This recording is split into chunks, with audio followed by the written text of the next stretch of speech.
So we dealt with the angle side case, and now what you see is angle side angle. So if you look, we have an angle, a side, and then an angle. What makes this one different is the side is in between the two angles.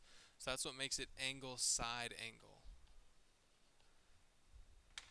Okay, so this is done very similarly. We do A over sine of angle A, which is 50 degrees, equals B, which is the 76. We know that's the B side because it's opposite angle B. So 76 over sine of B, which we don't know yet. And then we don't know angle or side C either, so side C over sine of 33.5.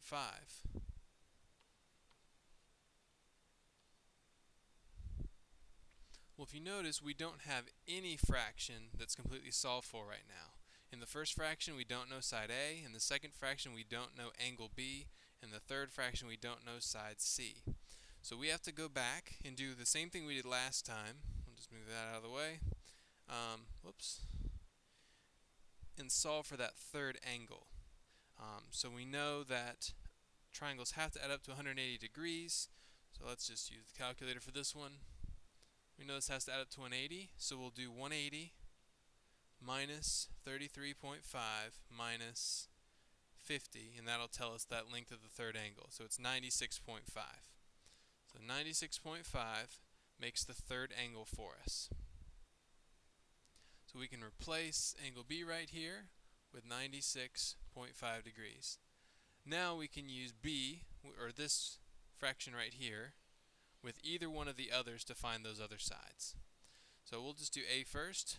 If we go ahead and cross multiply, we get A times the sine of 96.5 degrees equals 76 times the sine of 50 degrees.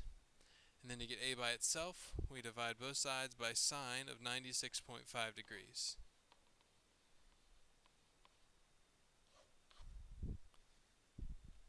Okay, so this is going to give us, gotta get a little more room, there we go, 76 times the sine of 50 degrees divided by, excuse me, the sine of 96.5 degrees. Make sure your calculator is in degree mode. So I end up, if I round, getting 58.60 for A. Okay, very good.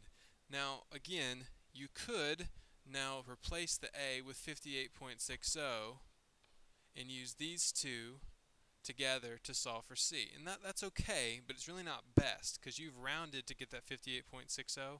So it's best to use these two together to solve for that next part. So I'm going to change to blue so so it looks a little different that way. Cross multiply and you get C times the sine of 96.5 degrees equals 76 times sine of 33.5 degrees.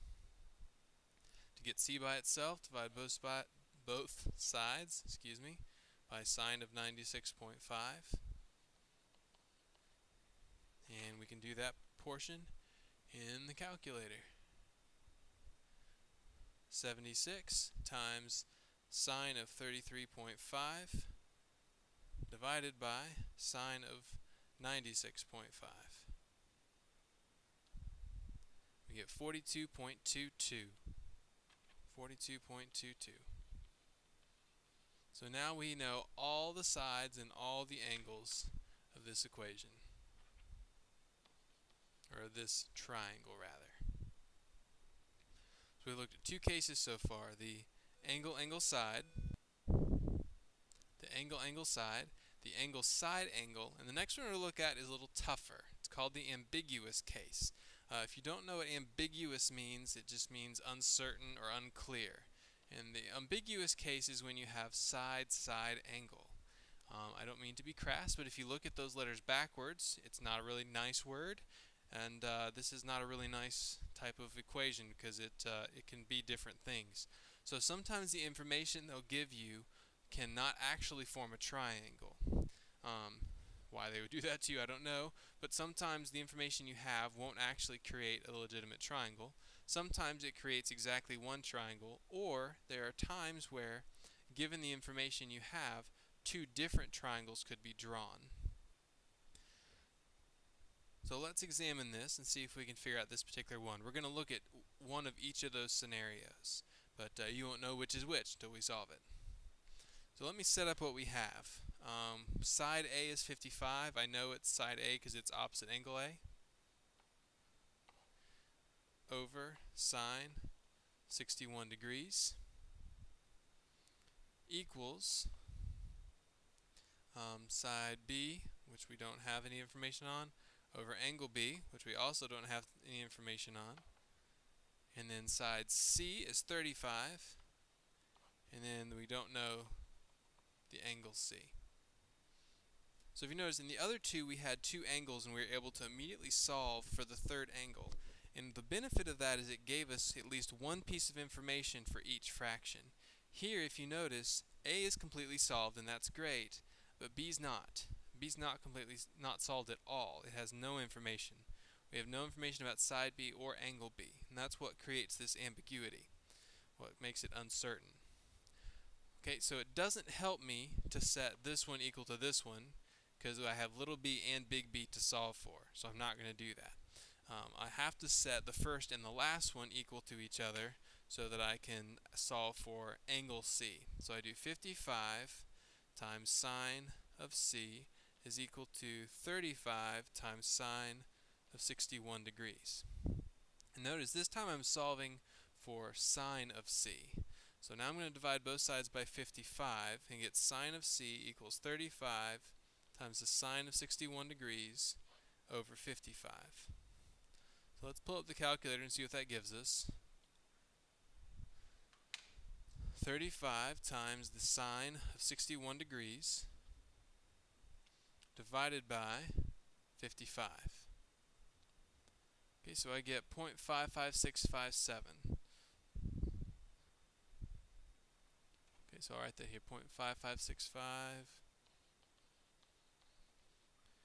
Now if you remember, the way we solve for the C inside of the sine is by using arc sine. So we use arc sine, that's second sine, or sine to the negative 1, and then use the real number. So if you hit second in the negative, it just plugs in the answer for you. That way you're not approximating, you're using the real thing. And that gives us 33.82 degrees. So we get C is equal to 33.82 degrees. Okay, so it looks like this will work for at least one triangle. The question we have to ask is, will it work for two different triangles? And the way you figure that out is it turns out that sine actually has two values that will give you 0.5565. And the way you find the other is simply by doing 180 minus 33.82.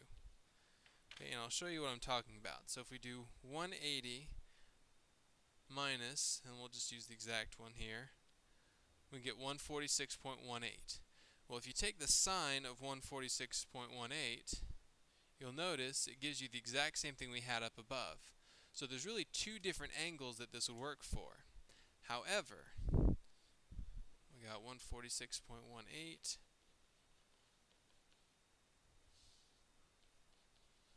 However, this won't work for our triangle, and here's why.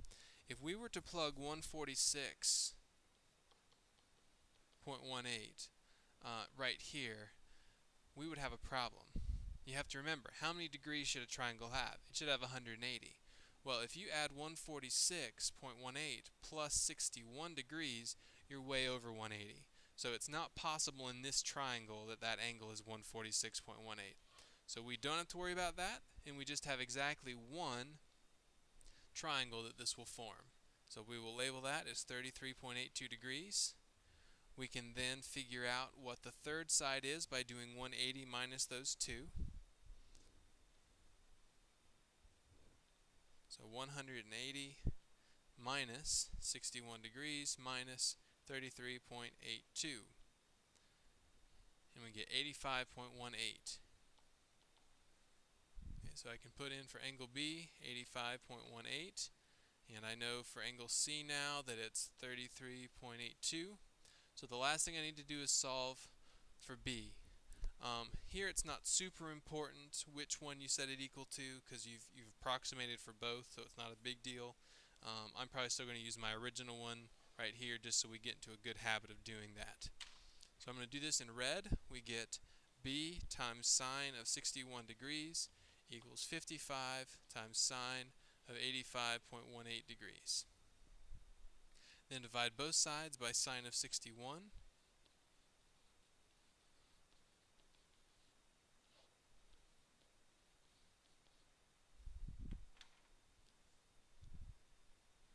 And we'll see what we get.